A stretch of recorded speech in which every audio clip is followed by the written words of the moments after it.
चल पड़ा हूँ राह में कुछ ख्वाब लेकर, हर मोड़ पे मिले हैं कुछ जवाब लेकर।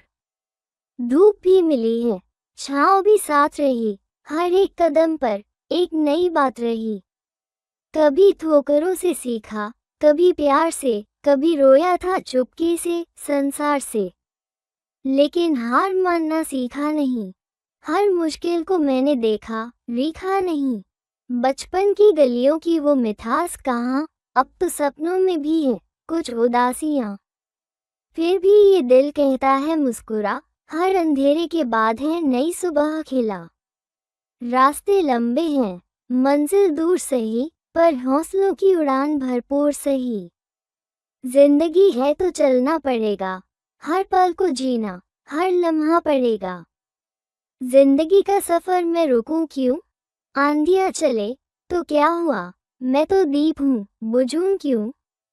टूट जाए सपने घर तो क्या हुआ, फिर से बुनूं क्यों।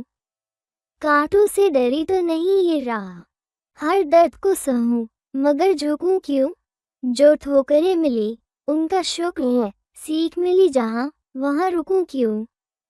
हर सुबह की किरण मुझे पुकारे, अभी तो चल पड़ा हूँ, फिर थकूं क्यों। मंजिलें हैं दूर पर हौसला जवां, हर हार से लड़ूं, मगर डरूं क्यों। सब्सक्राइब द चैनल एट कथा गोल्पो वीडियोस। अच्छा लगे तो प्लीज़ लाइक और शेयर करें।